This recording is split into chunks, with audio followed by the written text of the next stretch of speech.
யாரு செட்டிங்கா?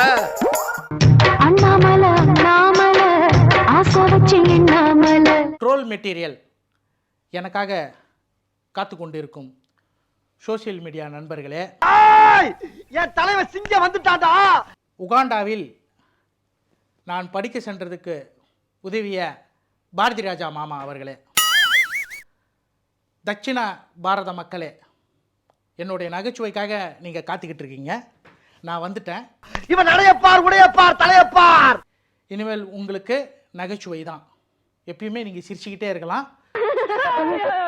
தட்சிண பாரத மக்கள் என்னுடைய நகைச்சுவையை ரொம்ப நாளாக மிஸ் பண்ணியிருப்பீங்க. இனிமேல் உங்களுக்கு நகைச்சுவை தான். இவருக்கு இதான் வேலை. அது மட்டும் இல்லாமல் நான் உகாண்டாவில் வந்து படிக்க போனதில் நிறைய கற்றுக்கிட்டேன். இனிமேல் தட்சிண பாரத மக்களுக்கு அதை பற்றியெல்லாம் சொல்லலான்னு இருக்கேன். எங்க அப்பா கேளுங்க. தட்சிண பாரதம் சொல்றீங்களே, அப்படின்னா என்னன்னு சொல்ல முடியுமா? இப்போ என்னன்னா சார், தட்சிண பாரதத்தை பற்றி கேட்டிங்க. இந்த தட்சிண பாரதம் அப்படி என்னன்னா, நம்ம பாரதத்தை 5 வகையாக பிரிக்குங்கண்ணா. நிலம், நீர், ஆகாசம், காத்து, நெருப்பு. அதில் இப்போ நான் நின்றுக்கிட்டு இருக்கிறேன் இல்லையா, இந்த இடம், இப்போ இந்த இடம் இருக்கு இல்லையா, இது தட்சிண பாரதத்தில் வரும்னா.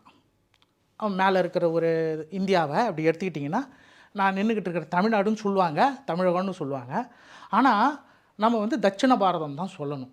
அது எல்லாத்தையும் மாற்றுவோண்ணா, எல்லாமே மாறும்ண்ணா. மூக்கு புடப்பா இருந்தா சில நேரத்துல இப்படி எல்லாம் யோசிக்க தோணும். எப்போ ஆட்சிக்கு வருவீங்க? அது பார்ப்போண்ணா. அது வந்து எப்போ வருவோம்லாம் நம்மளால் சொல்ல முடியாதுண்ணா. அது காலம் சொல்லுன்னா, வர முடியாமல் கூட போகலாண்ணா. அது தெரியல, அது வரும்போது பார்க்கலாம்.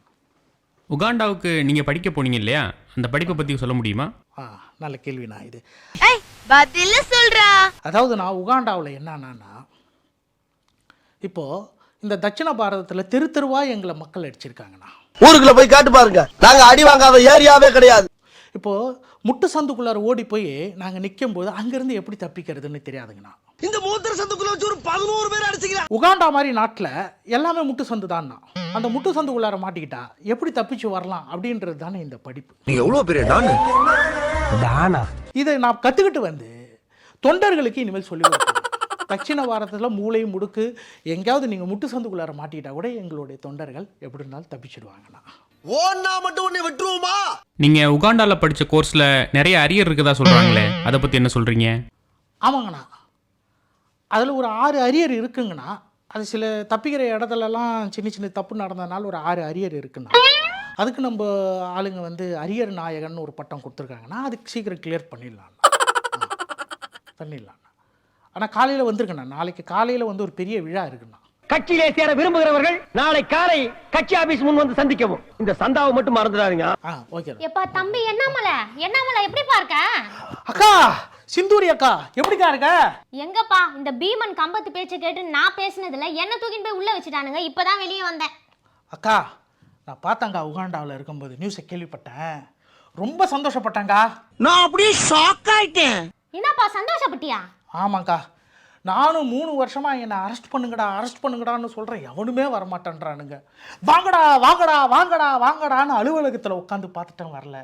ஒரு கான்ஸ்டபிள் கூட என்னை மதிக்கலக்கா. நான் இந்த ஏரியாவில் ரவுடின்னு பாம் ஆயிட்டியா? இப்போ நீ ஏற்றல எவனுமே எனக்கு பயப்பட மாட்டாங்க. அரசியலோட பாடமே அரெஸ்ட்டு, ஜெயிலு. அதை நீ அனுபவிச்சிட்டக்கா, நீ பெரிய தலைவர் ஆயிட்டக்கா. ஓட்டு வரும் காசு வரும்னா செருப்புல என்ன வேற எதுல வேணாலும் அடி சொல்லு. ஆனால் பாருங்க, எனக்கு அந்த அதிர்ஷ்டம் கிடைக்கவே இல்லையே. என்ன ஒருத்தன் அரெஸ்ட் பண்ணானா நானும் வாங்க இங்கே தான் இருப்பேன் அங்கே தான் இருப்பேன்னு சொன்னேன், ஒன்றும் நடக்கலை. நீங்கள் வந்துட்டீங்க, இப்போ நான் வந்தது ஊருக்கெல்லாம் தெரியணும். நம்ம 2 பேரும் சேர்ந்து, நம்ம தொண்டர்கள்லாம் சேர்ந்து ஒரு வேலை பார்ப்போம். என்னப்பா பண்ற? இருக்கா? ஏய், என்னைய வச்சு ஒன்றும் காமெடி பண்ணலையே. இந்தா புடிங்க. எதுக்கு பக்கெட்டை கொடுக்குற? இது சேரு, உள்ளார சாணி இருக்கா? ஆமா. சேரு இருக்கா? ஆமா. கையை உள்ள விடுக்கா, கலக்கே. என்னப்பா பண்ண போற? அதாவது நான் வந்திருக்கிறேன்ல, ஊருக்கே தெரியணும், அதனால நம்ம கட்சிக்காரங்களுக்கெல்லாம் ஒரு பக்கெட் கொடுத்துருக்குறேன். எல்லார் மேலேயும் வீசி அடிக்க வேண்டியது தான். எப்பா எனக்கு அடிக்கிறது பத்தி பிரச்சனை இல்ல, திரும்பி என்ன தூக்கின்னு போய் உள்ள வச்சிட போறாங்கப்பா. அக்கா அடிக்கா, நான் பாத்துக்கிறேன், நான் வந்துட்டல ஊர்ல இருந்து. இதுக்கு மேல உனக்கு பஞ்சாயத்தா வராது. பொழுது விடிய விட மாட்டேங்கிறாங்களே ஐயா. எவனும் காணா. அக்கா இருக்கா? உன் மேல அடிச்சிடுறேன். என்னப்பா ஏமாலே அஷ்டா? அட முதல்ல நம்ம கட்சிக்காரங்க மேலே அடிச்சுக்கோங்க, அதுக்கப்புறம் எல்லாரும் மேலேயும் அடிப்பான். நீ அடிக்கா என் மேல, யோசிக்காதுங்க அடியா. இந்தா வாங்கிக்க, இந்தா.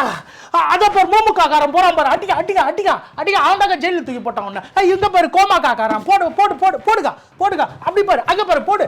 நம்ம கட்சிக்காரங்க கொடுப்பாங்க, அடி அடி போடு எல்லாரும் மேல. தம்பி என்னமல அங்க என்கிட்ட ஒருத்தன் 10,000 ரூபாய் கடன் வாங்கினால அவன் நின்னு இருக்க அடியிலமா. அப்படி பைக்கிட்டோட அடியா போடு போடு.